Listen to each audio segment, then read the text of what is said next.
You're just trying to prove something. I think if we put that kind of pressure on ourselves, it becomes an unpleasant journey very quickly. I think the only goal should be to make our next picture a little bit better than the last, like comparing myself to myself and saying, am I growing as an artist? I honestly don't care what anybody else is doing. Sure, I'll draw inspiration from them, but I'm not going to say, oh, I wish I could be them.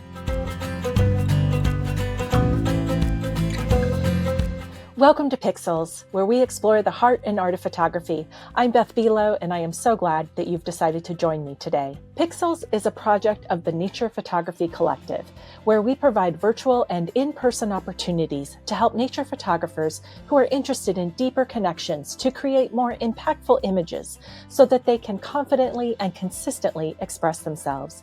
You can learn more and join the community at naturephotocollective.com. I'm really delighted to welcome Sapna Reddy to the podcast. Sapna is a landscape photographer based in Northern California. She currently is pursuing dual careers as a photographer and a physician. As a radiologist, she analyzes images in an attempt to establish diagnoses to achieve cure. As a photographer, she aspires to generate images that are both a creative expression for the artist as well as a therapeutic visual for the viewer. Her work has been awarded in competitions run by National Geographic, USA Landscape Photographer of the Year, Lonely Planet, Popular Photography, and Outdoor Photographer, amongst others. Sapna conducts workshops in the US as well as internationally. These workshops are focused on identifying and fine-tuning individual creative style and creating meaningful images. You'll find her full bio as well as links for Sapna's website, workshops, and socials in the show description. Let us know in the comments what you find most meaningful or useful in this conversation. As always, your likes and shares are appreciated, and please do subscribe so that you're notified of future episodes. Now, on to the conversation. Well, welcome, Sapna. I'm so happy to be talking with you for our Pixels conversation today. Thank you so much, Beth. I feel really honored to be included in this podcast. I've heard quite a few of your previous podcasts, and I must say I was very impressed with the quality of interviews you conduct. So when you reached out to me, I was like, oh, this is a great chance for me. Thank you. Awesome. Yeah, you're welcome. Thank you for your kind words. What's got you energized these days? It's a little bit of fear. I love So I it. Okay. always face some sort of challenge, both physical and emotional, that pushes the limits of my resilience.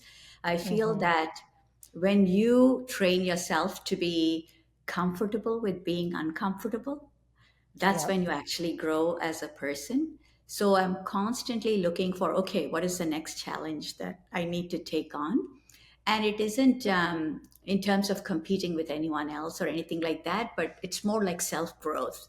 Yeah. So the next trip that I'll be going on is a hike that will take me around Mount Kailash in Tibet, and that the highest mountain pass that I would have to traverse is at 18,500 feet, and I have never hiked at that altitude before.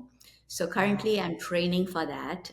It involves about 30 miles of hiking, all of which is above 15,500 feet, going up to 18,500 feet. There's an elevation gain of some 7,000 feet on that trek, and it has to be completed in 2.5 days. And Wow. the places we stay while we traverse the area is actually monasteries. It's actually a pilgrimage for a lot of religions, Hinduism and Buddhism. I am not religious at all, but I do feel sort of a spiritual connection when I go out into the mountains. I figured doing this would give me the confidence when it came to doing other hikes, for photography. So it's just a matter of pushing myself, training myself to get to that physical, emotional, mental resilience to do something like this, so that later on when I do something else, it's a lot easier to deal with. So looking at it as an opportunity for personal growth. If you don't have an upcoming challenge, you tend to take it a little bit easy. And I'm like, well, I don't really need to prep for anything. So this is sort of a way of energizing myself to get moving and set myself a goal. So that's what's, Yeah. yeah. So that's putting to shame my I need to go walk the loop that's a mile, 1.64 miles. by the beach, Yeah, no yeah. elevation. I That's think it's one of amazing. the best perks of pursuing this line of photography Yeah. that Yeah. I get to be in these spectacular places, but at the same time, I need that self discipline to stay fit, Hmm. and it keeps me Hmm. motivated to stay fit because if I'm not fit, it's going to be a miserable experience out there. It's Yeah. going to be hard. Yeah. Yes, it'll be memorable for reasons that you are not hoping for, or for the wrong reasons. Exactly. Exactly. Yeah. Well, which came first for you? Were you always kind of that adventurous spirit and getting out and moving and pushing yourself, or did photography serve as a catalyst for doing more of that? Like, So, a little backstory. I've always been a tomboy growing up, like climbing trees and spending time outside, hiking. I've always loved nature all through my childhood. But I think what really pushed it a little bit to becoming a bigger part of my life is I was in med school. And I was married very early in my life, and I had kids before I hit med school, which meant I was mm-hmm, very poor. mm-hmm, Two yeah, kids and being in med school meant we didn't really have any money for vacations. So, as a mm-hmm, family, all our vacations were out camping and out in nature because it's cheap, right, to camp. yeah, So, as a family, we just loved that time together, having young children and seeing them experience nature. And as a mother, I was constantly documenting what we were doing out there. And when the kids grew a little bit older and sort of did not want to be in the pictures anymore, I still was out there in nature, so started taking pictures of nature. So the love for photography was actually very organic. I think yeah, I was always a visual person, but I never imagined I would become a photographer one day. mm, I was always on the medical path. I come from a family of physicians, and that's what we do. So, right, so it right, was a no-brainer that I would go into the field of medicine. And it's just that interesting that when I was in med school, it actually gave the impetus for me to be out in nature because I couldn't really, go to any expensive hotels. And then that love for nature grew, and I just fell into photography. I started sharing the images I was taking out there. And within a couple of years, social media had a huge impact on my journey as well, because I think within the first year, I gained 100,000 followers or something like that on wow, Facebook. I was like, why are people liking these pictures, mm-hmm, and then I was like, it's very rewarding, right, when you connect with an emotionally with an audience. And so I was like, well, this is a very interesting journey. So I started taking more, um, sharing more. And then the other part of why photography became a big part of my life is when I was working in the hospital, the art that was displayed on the walls was very ambivalent. And mm, the time that I was spending in nature was very therapeutic. So I was mm-hmm, like, well, we do such a great job of, using technology to heal people's bodies, but we create an ambiance that's kind of intimidating, isn't it? When you walk into the hospital and you see the fluorescent, lights and sterile atmosphere and walls. yeah, So I felt like we should create an ambience of healing, a warm, mm-hmm, welcoming atmosphere, something that's not intimidating, that makes you feel more comfortable. So I went to the board of the hospital that I work at and suggested that we switch out the art and the colors in the hospital and start using earth tones and talk to them about how I find nature extremely therapeutic, and it's a known fact. So why are we using whitewashed walls when we could have warm colors? And this was decades ago. So at that time, hospitals had a very different look from what they look like now. The board loved it. And they were like, okay, if you want to do that, why don't you go ahead and get us pictures of nature? So it gave me a huge impetus to go out and start seeking images that would actually bring serenity and calm to the viewer. yeah, And I had to understand how color harmony works, what impact does color have on emotion, what kind of subject matter is calming to the human mind, that sort of thing. And that now my photography had a purpose, and I yeah, started seeing my images on the hospital walls and the people I worked with reiterated the fact that it changed their daily life. Mm. So it's been an extremely rewarding journey. And it's almost like one fed into the other, because I was working in an environment where I was dealing with a lot of sickness and disease and mental agony. And then there was this other life that I would go out and have and heal myself and then bring back images that hopefully help to create an ambience of healing for others. So that's how the Yeah. journey originated, and I just kept Yeah. flipping back and forth between the two. Yeah. I feel like I'll need to listen to what you just said every time I start to question the importance of art, the Mhm. importance of photography. I know, we know how vital it is. And when you extend that and think about any hospital, doctor's office, I was just in a hotel that had zero art on the Mm. walls, which was jarring a bit. And if we were to think about all of those spaces without art, we would definitely miss it. And I mean, we wouldn't just miss it on an emotional level. We would miss it on, like you said, the therapeutic and healing level. Yeah. Um, so we have to remember and believe in the value and the importance of what we are doing.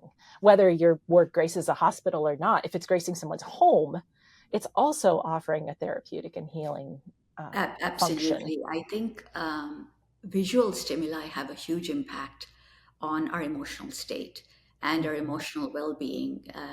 Of all our senses, visual is the most powerful in influencing how we're feeling on a day to day basis. Mm. So I think our visual diet really determines how we feel that day. Others might look at it and they were like, oh, it's just a hobby, it's just like a Right, frivolous pastime that gives you perhaps some pleasure, but it isn't really. It is right. a secret to a better life, honestly. Yeah. Mm-hmm. Incorporating art, whatever form of art you choose, into your daily life, I think has a huge impact on the quality of life, irrespective of which career you pursue. And Yeah. this concept of if you're stuck in a career, you're kind of focusing on it and you don't do other stuff is something made up in our minds. Nobody told us you could only be a physician, that you couldn't Right, be a right. physician and a photographer. Nobody said that, right? Yeah. But the mindset is such, so that when, like, I often get asked the question, how do you find the time for both? And it's like Mm-hmm. saying, how do you find the time to eat and sleep? Right. Oh, good point. Good point. So Exactly. Exactly. Well, yeah, I you're, think it's just a matter of leading a life that is really fulfilling for you, doing yeah. all of the things that you find fulfilling. Yeah, it's a very much a yes and rather than an either or, which I've probably said in a previous episode, and I've probably also relayed the story where I'll share really quickly. Like I remember it was maybe 15 years ago. I was standing in the kitchen and making dinner, something like that, and the phrase went through my mind: "In my next life, I will be a photographer." And all of a sudden, I heard myself, and I'm like, "Wait a minute." Whether you believe in next lives or not, is beside the point. Like, what's stopping you from yes, I'm this and I'm that? Yes, yes, absolutely. And you're a beautiful living example of that yes and that we can And I think lean Beth, into. what happens is I noticed that, especially as nature photographers, right? Once you become a nature photographer, subconsciously you start appreciating the beautiful things around you. Yeah. For example, I'll be taking my daughter to school just to drop her off at school and or like bring her back from school, and then I look out the car window and I go, oh my god, what a beautiful sunset. And I'm Hmm. truly excited and happy to see it. I say that to my daughter and she says, mom, that's the sun setting and it happens every day.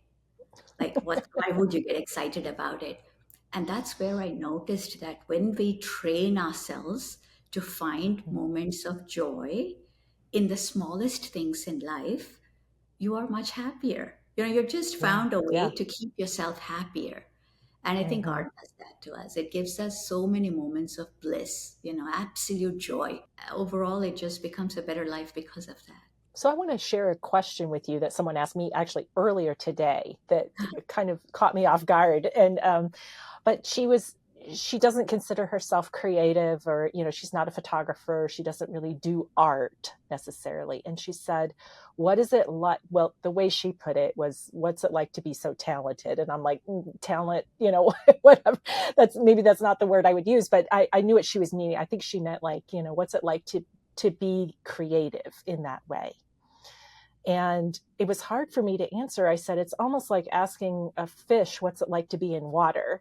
Because it's just it's kind of like what you are, what you do. And she pulled a little bit more out of me with thinking about this. But I'm curious for you, how might you respond to that question? Like, what's it like to see the sunset in a different way? And maybe there's a follow-up to that about, for those of us that are swimming in that water, what's our role in helping other, helping to facilitate that kind of seeing for others? I'm glad you asked that question. So while pursuing photography, I was also, uh, working as a radiologist, right? And Mm-hmm. it's a high stress job, and Mm-hmm. we have these 14-hour shifts, and we often work through the night, and you're exhausted at 3 a.m. But somebody's life hinges on the kind of diagnosis you're about to make. So you're Yeah. always forcing yourself to stay awake and hoping for God's sake you're not making a mistake, and there's a lot Mm-hmm. at stake. So you take on that pressure and you have to perform, and it has to be, no errors at all. So there is quite a bit of burnout amongst physicians because we cannot afford to make mistakes. And so when I was going through it, somehow I was experiencing a lot less stress than others. And it was very evident in the way I interacted with people, the way I felt after a shift, to the point where my colleagues realized it and others in the hospital noticed it, and they said, you really need to come and give us talks on stress reduction. How is it that you're dealing with this stress? And it was really that time out in nature that helped Mm-hmm. me rejuvenate myself and Yeah. sort of step back and look at the big picture. If you're walking through a forest of redwoods that have been there for thousands of years, you realize how really tiny your existence is, Yeah. and in that, your problems are even tinier. Mm-hmm. And our time here is so transient. And if we don't make the most of the present, you kind of are losing out on it. There's nothing worse than that. But I think nature itself has a very healing effect on you, just spending time out there. So I started giving talks on stress reduction to physicians, and I suddenly realized that I had gone from the joy of like having the experience and documenting something to something that was much bigger. Now I'm talking Mm-hmm. about a lifestyle change in how you conduct yourself through life, to the point where those moments that I was spending out in nature were like meditative bliss. Like I would set up my camera and I would enter the state of flow, Mm-hmm. where I did not really rent space in my head for anything that happened in the past, did not care about what was about to come in the future, but was just extremely present, noticing every single detail in that present moment. And that's the first time I realized the concept of mindfulness. And I just Mm-hmm. fell into it, didn't even know. I'm not somebody who sits down to meditate, and sets aside a time and says, "Oh, every day I'm going to meditate like this for this amount of time." Have been raised with people who used to meditate, so I've been exposed to that principle, but never really practiced it myself. And then suddenly I found that in nature, that's what I was doing, but in a different kind of way, with bringing mindfulness to the present. And Yeah. somehow those moments, like after I had them, just made me feel very different on the inside. Mm-hmm. And I understand why nature is so therapeutic, because you're finding those moments of absolute joy that come from being present, for what is happening before you, and being able to remove all distractions and troubling thoughts from your head and focus just on one thing. And once I experienced that, now I wanted to share it with others. I want to teach others, look, this is an avenue for happiness for you, and there's so much joy if we pursue this. So now on my workshops, one of the reasons why I gravitated to teaching workshops is like, Let me teach you how to experience that joy. It's not really Hmm. about bagging the shot. Yeah, sure, Right. that's the icing Right. on the cake. But the very process that we go through on this creative journey is the reward. And the Hmm. more I shared with clients and the more we experience it together, the more rewarding it becomes. So I think Yeah. that is the true creative journey. The fact that through the process of creating, we are finding such happiness. It's Yeah. not really the end product per se. Yeah. Right. Right. Yeah. And it sounds like through the workshops, through teaching, through mentoring, that's how you are supporting others and facilitating them in experiencing that same joy and stress relief. And I Yeah. think in today's world, it's more important than anything, Beth, because if it was just Hmm. image generation, you could talk to your computer now and generate image. So Right. Right.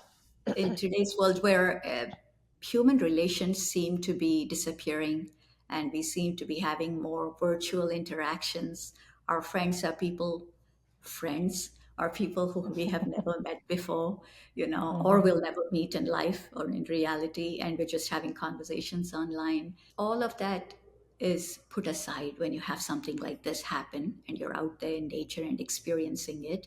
I think it's like a breath of oxygen, fresh Yeah. air going into your lungs, and gives you a different perspective on how to really pursue life. Yeah, yeah. Thank you for that. That's beautiful. And the expression, like, if anyone's listening to this and is finding themselves a little burned out or bored, I hope that what you've heard so far and what you're going to hear might make you like fall in love with photography, with nature photography again, because that's what's coming up for me as I'm listening to you.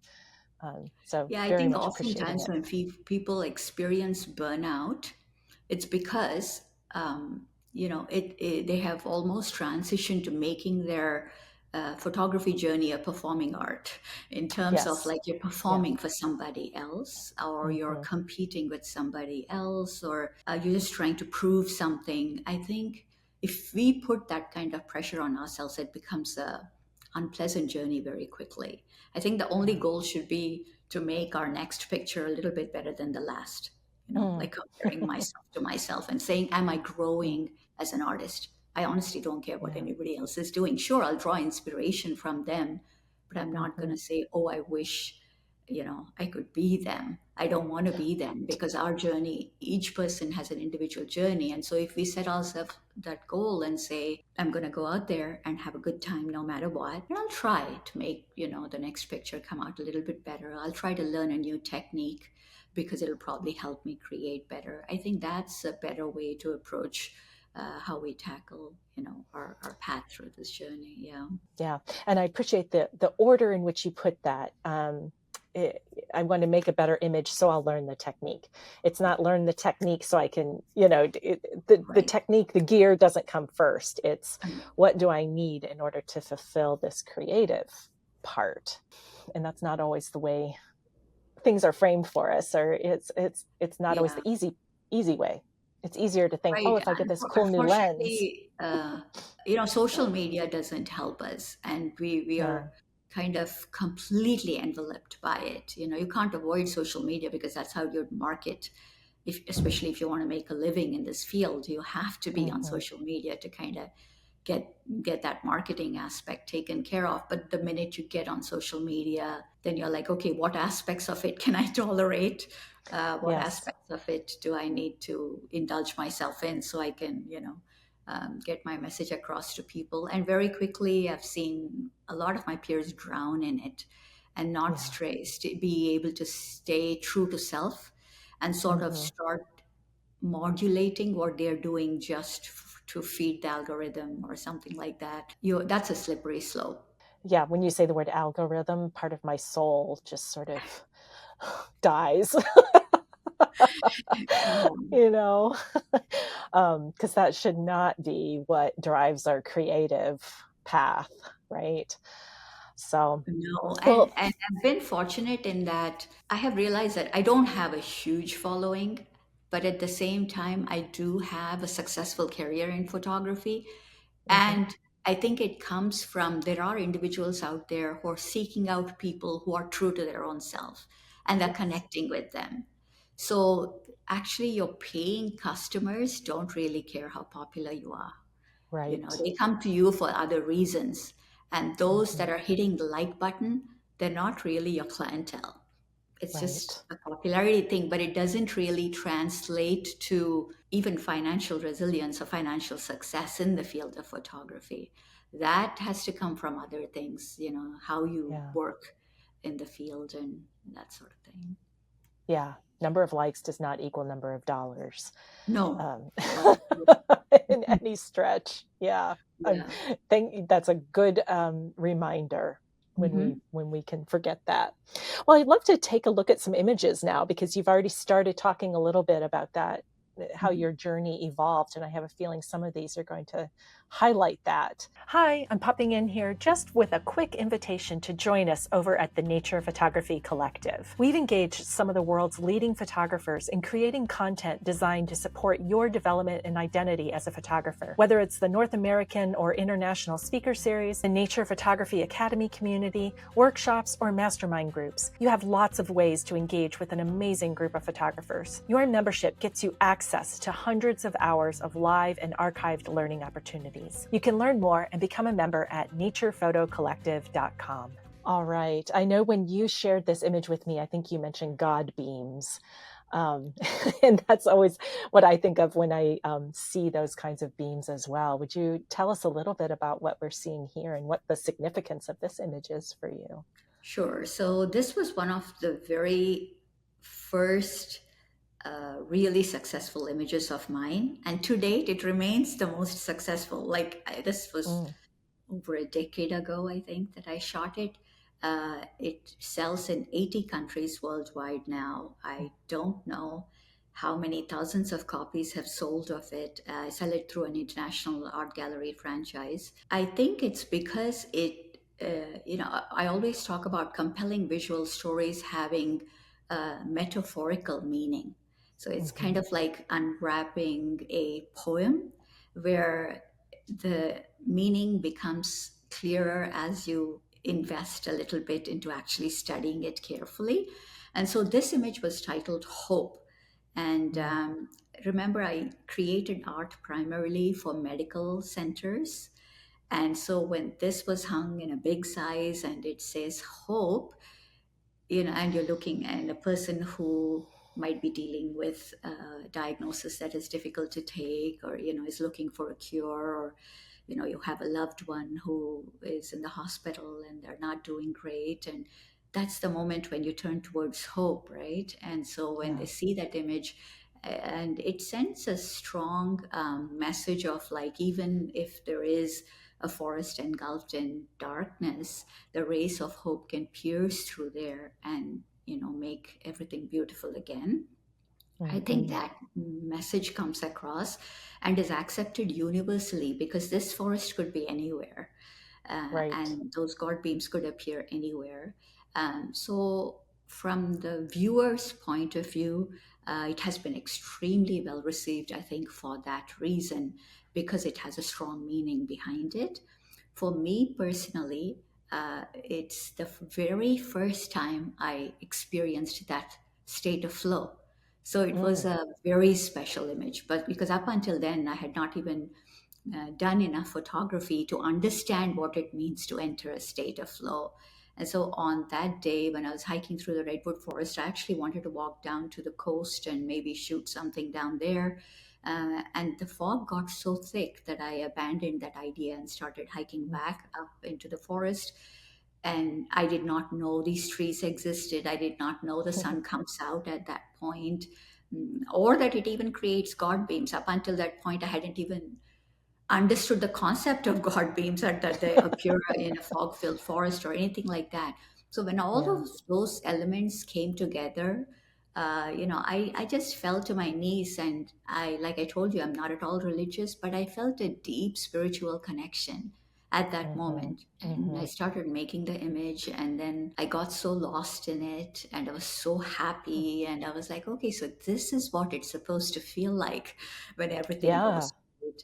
So it's a very special image for me. I had no idea that my camera could produce something like this and that I was capable of rendering an image like this.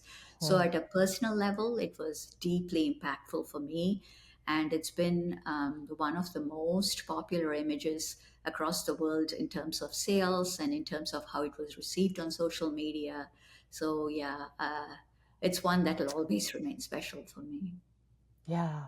Well, two things stand out in your story. One is the organic nature by which this image came about.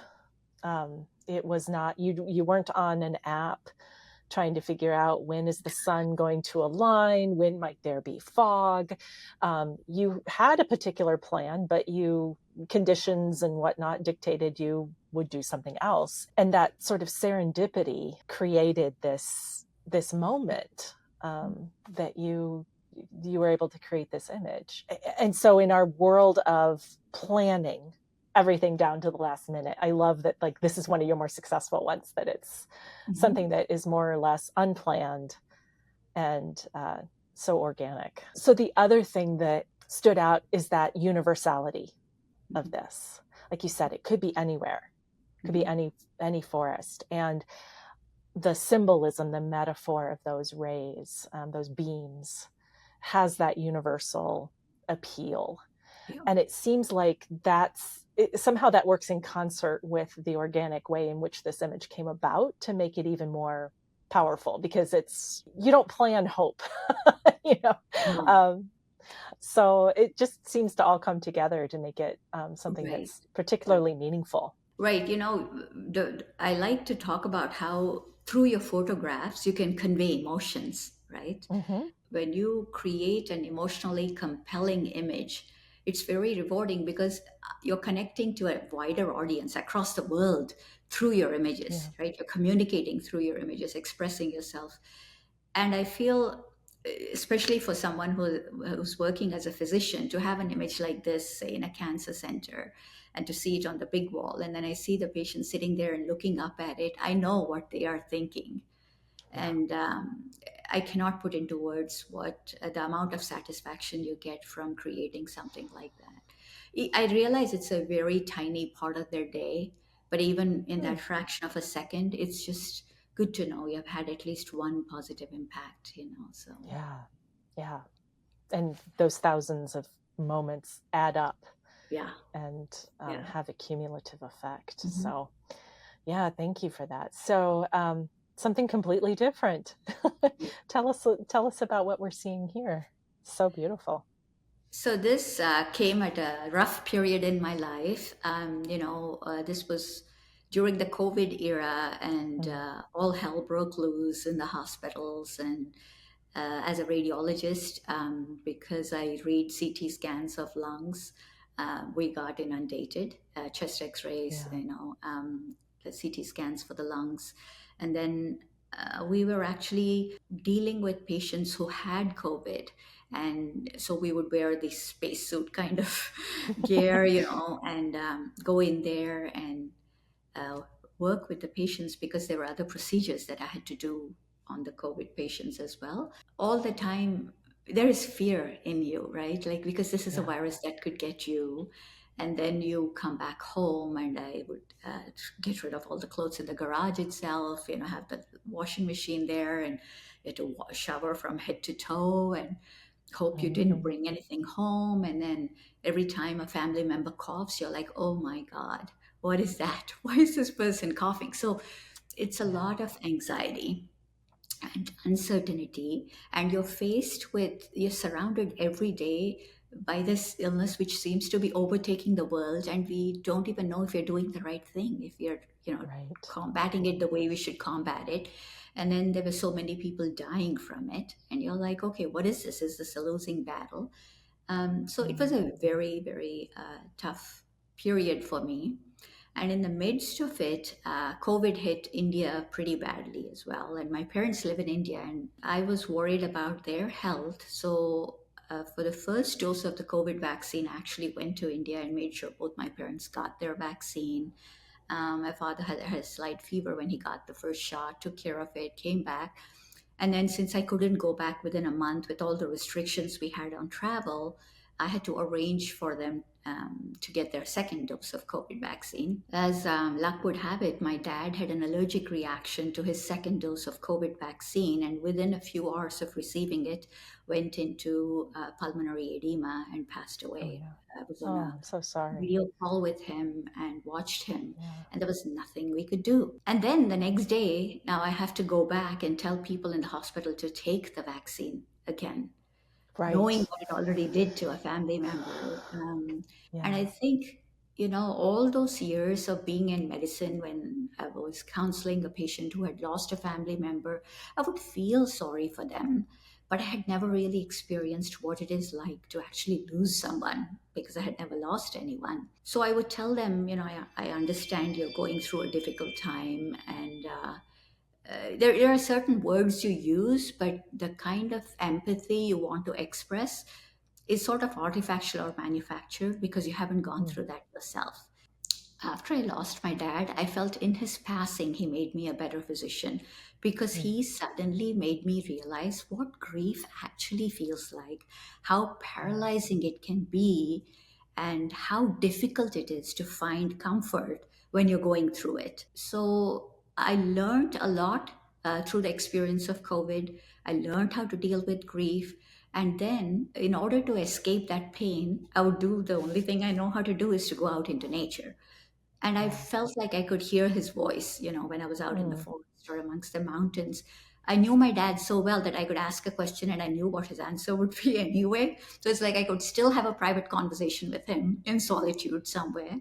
yeah. So after, I think this was, he passed away in April, and it wasn't really till October that we got a chance to take time off for ourselves as a vacation just because of everything that was happening and everybody was working overtime. So I decided, okay, finally, October, I'm getting a vacation. I'm actually going to go out to Utah. There'll be beautiful fall Hmm. colors. I'm going to photograph the beautiful fall foliage. And so I got there. And what do I photograph? This dead tree. See then Yeah. that art just brings out who we are. I Hmm. know that the Mm, thing is already out there and you're photographing something that's out there, but what you see and what you render really comes from what you are within. What mhm. you're feeling and what you're experiencing and who you are as a person is expressed through that art, right? So the fact that I found so much beauty and grace in a dead tree, it made me realize there is grace even in suffering, Yeah. because suffering and death is an essential part of life and you have to accept it and embrace it and understand that there is beauty in that as well. It's Hmm. just all part of life. And so yeah, to me that was the most beautiful thing. This dead tree, all of the autumn foliage in its glory didn't do anything for me.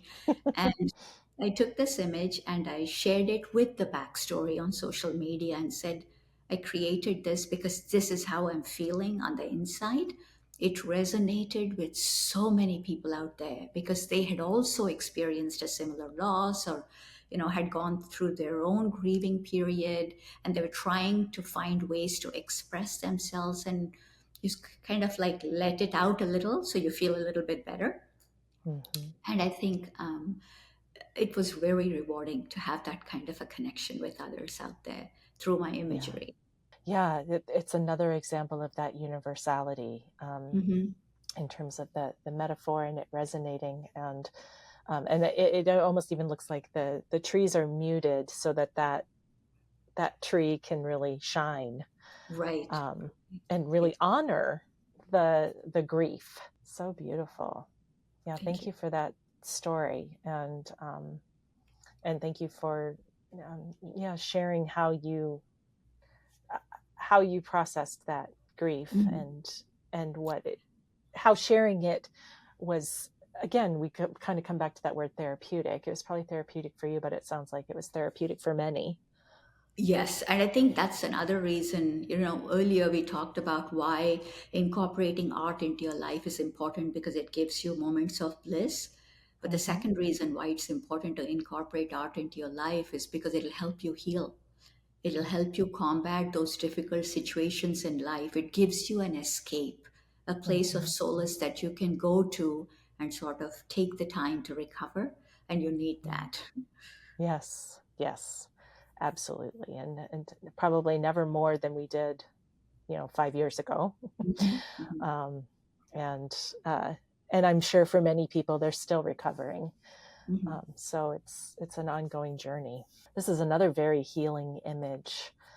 Um, Yeah, yeah. I wanted to share this just to reiterate a story. When I first started creating images for the hospitals, I got very excited and got a lot of sunrises and sunsets and radical color, and I was like, whoa, these are going to look glorious on the walls. I submitted them, and then the people who were curating the images came back and said, Dr. Reddy, none of these are going to work. I was like, what do Mm-hmm. you mean? They're so beautiful. And they said, an image of a sunrise looks just like a sunset to a person who's going through a troubled period. And sunset signifies the end of something, and that is not a good image to have. And having Mm-hmm. these vivid reds, yellows, and oranges actually upsets you, so Yeah. it was not the kind of message you want to convey. So then that was a wake up call for me that my art had a purpose and I need to serve that purpose. And the purpose was to calm the mind down, not to excite it. I may Mm-hmm. be getting excited about a sunrise or sunset somewhere, and sure, there's nothing wrong with capturing that and having that beautiful moment to myself. But if I am trying to find images that calm others, then I have to start paying attention to how color influences emotion, or what kind of an effect does color have on the mood of the Mm-hmm. image. And that was when I realized I can't just show up at sunrise. I need to show up before the sunrises, find those muted colors, and start creating images that have that feeling of serenity in them. So it was a learning curve, and I was like, okay, depending on what kind of mood you want to convey, start selecting subjects, selecting the time frame to shoot them, because light influences color to such an extent, and color in turn influences mood to such an extent. So make sure you work through all of those things to achieve the end result. Yeah. So it was a good learning point for me to understand the effect of color on emotion and the effect of color on the impact it has on the viewer. Yeah. Yeah. There's the expression that comes to mind is know your audience. Yeah, And, exactly. yeah. Yeah. And this one definitely has that soothing. And I don't know if it's a sunset or a sunrise, but it doesn't matter because I'm Right. not focused on that aspect. Exactly. Exactly. Yeah. Yeah. That's not the subject. Right. Right. Yeah. Yeah. Beautiful lesson. And this one is just so moody and atmospheric. So, yeah, tell us about This this was one. completely a lucky image, I must say. Mm. I have tried to recreate that image because I go back to the same place every year and have done it for several years now. Never gotten that lucky again to find that Mm. right visual balance. And I have lots of egret photos, but none as impactful as this one. So this one, actually, I was shooting nature, but I was always ignoring the wildlife.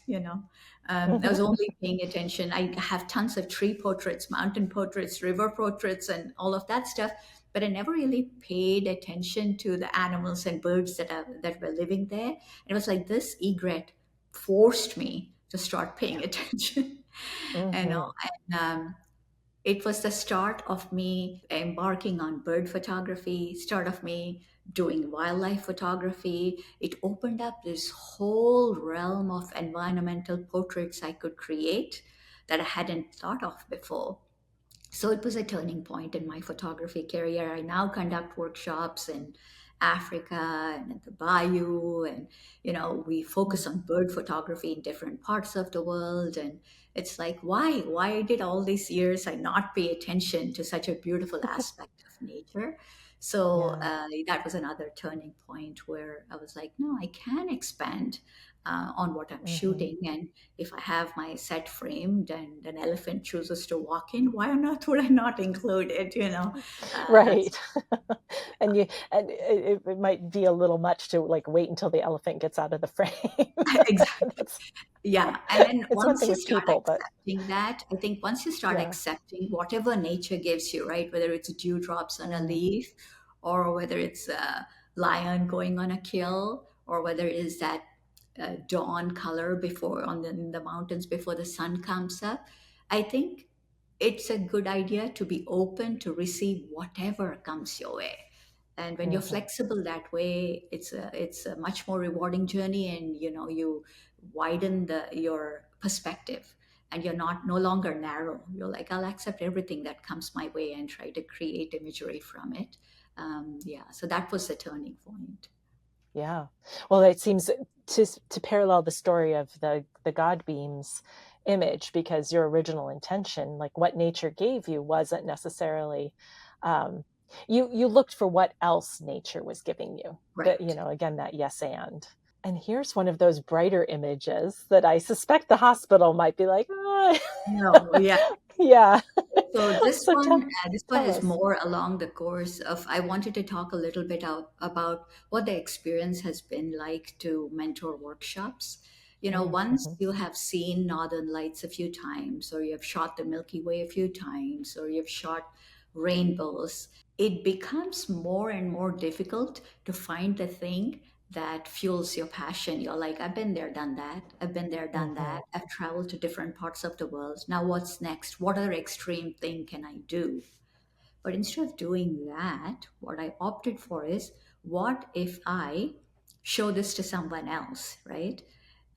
So I have shot the Milky Way 50 times, but when I take someone who has never shot the Milky Way and show it to them, the joy that you see in their eyes, you relive the first moment you shot the Milky Way through them again. Yeah. And you feel that same excitement, that same joy, and it reiterates why you embarked on this journey in the first place.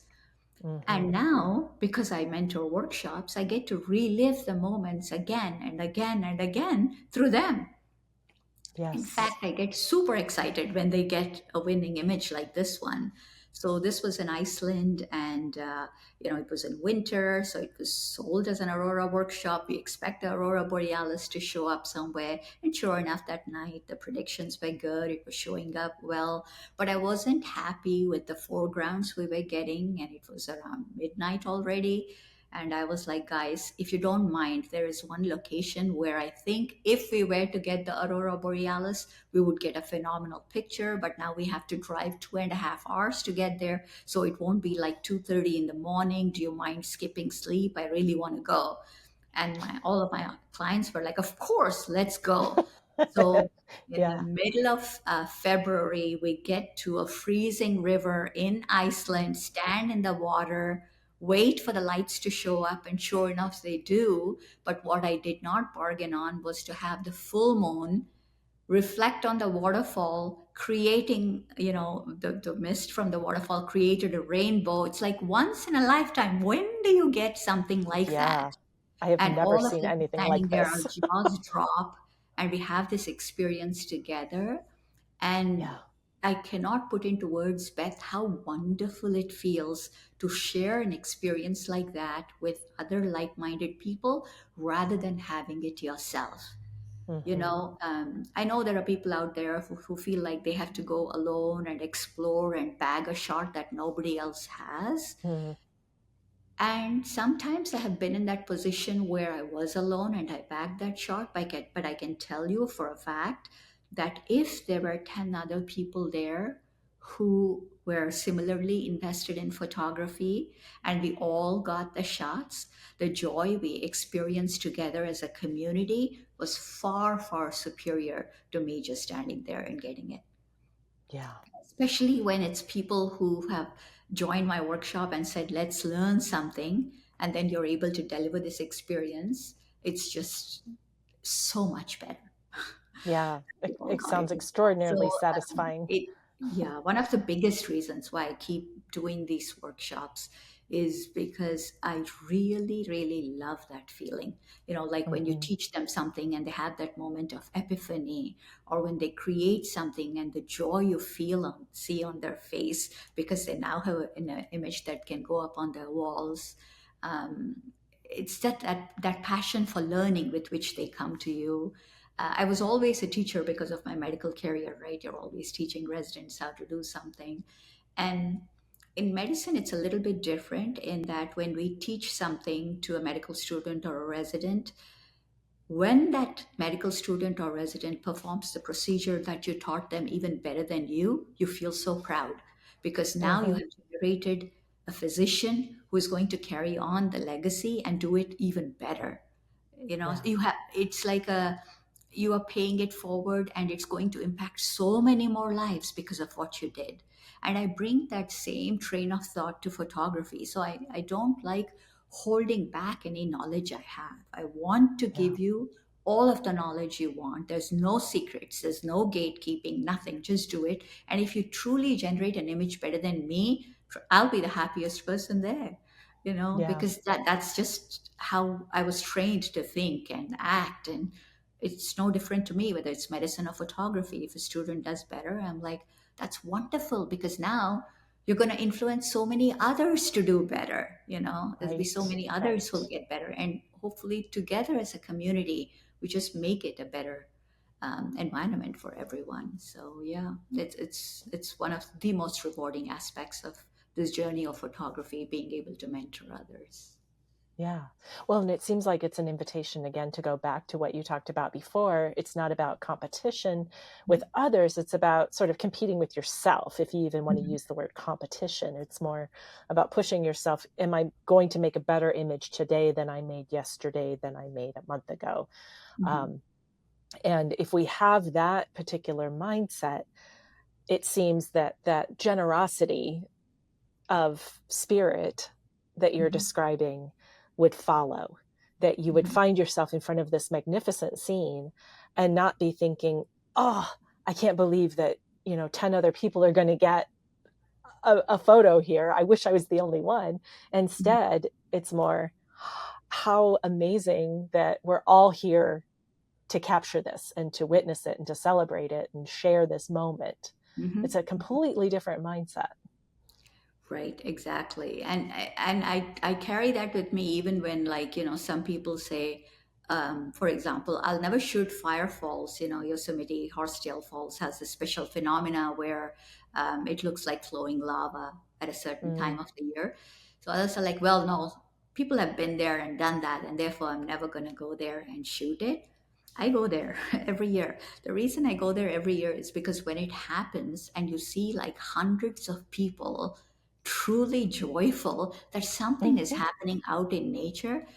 I mean, think of it. If your favorite team is playing and you're in a stadium and you all stand up and cheer, are you going to say, I'm not going to go there and do that because too many other people are doing it? It's a Right, right. ridiculous, train of thought. No, I want to be there and they are celebrating something I love. So I would love to Mhm, celebrate with them. mhm, mhm, So yeah, I think this concept of I need to generate a unique shot that nobody else has, and that's what makes me a winner, I think is a bit mm, overrated. I think it yeah, is important to take your unique perspective into the scene, and because of who you are, what you see will be different from what the other person sees. And because right, of your inherent personality, the way you render an image will be different from how someone else is rendering it. So you will put yourself into the image, and therefore it will be unique to you in that respect. And I think that's a good way to look at it rather than to say, I can't share this or that with them because I want to be the only one to have it. That I think you're robbing yourself of joy, really, because if yes. you were to share it, it would be much more exponential. Yep, beautifully said. I wholeheartedly agree and appreciate that, because it's a needed perspective, especially if we find ourselves in some sort of scarcity mode, feeling protective or territorial. There's a bigger invitation. Yeah, yeah. Yeah, And I think that sense of community, if we could foster it a little bit more, and be friendly towards each other and have somewhat of a free exchange of information and not see it as competing against each other, but working with each other to yeah, produce beautiful art. I think overall it contributes to a sense of well-being. Hmm. It's a personal investment you must make. Yeah. Letting go of that ego of wanting to be the only one with the shot, but rather saying, let's all create art together. Yeah. And trusting that that uniqueness comes from your unique perspective. And the Exactly. more you trust your own vision, the more you invest in exploring your vision, discovering your vision, and, playing with it, the more unique your images will be without trying. Exactly. I'll put it that Mhm. way. Yeah. Well, I'm curious about here as we wrap up. I like to ask folks if there are any resources, photography wise or not, that you Mhm. find yourself sharing with people that frequently that support their creative exploration. So I think one of the things that I like to focus on a lot is um, self improvement. And Hmm. so I have suggested this to quite a few of my clients, and I try to practice it on my own, that if we were to learn one new thing a week in the field of photography, one new thing, it could be anything, a post processing step, or maybe a new app that you're trying to master that helps you plan Hmm. something better, or perhaps just learning how to use Google Earth. It doesn't matter, right? Whatever, Right. whether it's in image production, pre-planning, post-production, whatever. If we learn one new thing a week, then at the end of the year you have 52 new things you have learned and you have Yeah. grown. I think, especially when it comes to image making, you never know which skill you need until you actually need it, or you Hmm. never know what Hmm. you're lacking till you're struggling to do something. So what Yeah. I felt was useful was to just open up my mind to learning different tidbits of information, having a big armamentarium of skills at my disposal for post processing, knowing that sometime in the future there will be an image that I will probably have to draw upon this particular skill to get that image to completion, that sort of thing. So that I would suggest as a personal growth plan. Just put yourself Hmm. this goal that I'm going to learn one new thing in a week. Note, jot it down in a notebook or on your laptop, and then 6 months later you're like, wow, look at all these things I have learned. Yeah. And then keep dipping into that pool of knowledge, so you reiterate it periodically so that it strengthens your knowledge base. And as far as resources go, I think we live in an age of over information, like we're inundated with Yeah. information all around us. So whether it's YouTube, we have gone past the era of having to even buy books to read them. Everything seems like visual and online now. There's so many tutorials out there. There's so many subscription services like PH Learn, or Adobe offers so Hmm. much free information on their website. So you could just go and look at, okay, what's Lightroom Academy teaching? Or Hmm. they have specific people like Aaron Nays and Pixel Imperfect, gurus of Photoshop, who are saying, hey, you want to learn masking? This is how you're going to do it. I think subscribing to people like that, who Hmm. are giving you tidbits constantly. So I think the difference between stagnation and personal growth is choosing between entertainment and education. You can choose how you want to spend your time. If you want to be entertained, you're not going to grow. But if you want to educate yourself, you're going to grow. So I say have a healthy mix. You don't want to have some fun during the day, sure. You're spending a certain amount of time streaming things, watching them, sure. If you are going to spend a couple of hours entertaining yourself, how about at least an hour educating yourself, or maybe half hour educating yourself? So you're, listening to podcasts or watching somebody teach a particular technique, or reading up on it. I think if you're able to Hmm. balance those two, entertainment and Hmm. education, down the road, it's going to help you a lot more. So Yeah. Sapna, you've like, oh, I feel like a stake through my heart. Because I have focused. Here's where I am. We've heard of doom scrolling, right? Yes. Where you know absorbing all the news and stuff. I heard the phrase dumb scrolling about a week ago, and I'm like, oh, ouch. I do too much dumb scrolling, i.e., more focused on entertainment, distraction, rabbit holes. I do some education, and I tell myself with the entertainment, like I'm educating myself on pop culture, but that's not what we're talking about. So I feel like you're like, yes, you're talking to everybody who's listening to this, but you're talking to me, saying, all right, I challenge accepted. So yeah, Yeah, very I much think appreciate that. dividing that time up is important. And it's actually, Beth, it's human nature. We crave Yeah, dopaminergic releases, and it's yeah, an addiction at a yeah, subconscious level. We love those visual stimuli because they make us yeah. feel better, and it's similar to a nicotine addiction, actually. So dopamine hits are what we are seeking when we go for these Mm-hmm. entertainment bits. Yeah, So it's like, if you're treating yourself to a piece of cake, maybe you should walk a little bit extra that day, to yes, compensate for the fact that you ate the cake. It's the same analogy. If you're treating yourself to yeah, binge watching Netflix for a couple of hours or whatever, then I suggest that you spend a little bit of time the same day or the next day compensating for that and saying, okay, I'm going to have the self discipline to actually invest in learning something today, not just being entertained. And I yes, think that is a good way to progress. yeah. All right. I hear it loud and clear, and I'm hoping I'm not the only one that probably needed to hear that message. So I'm so glad you said that.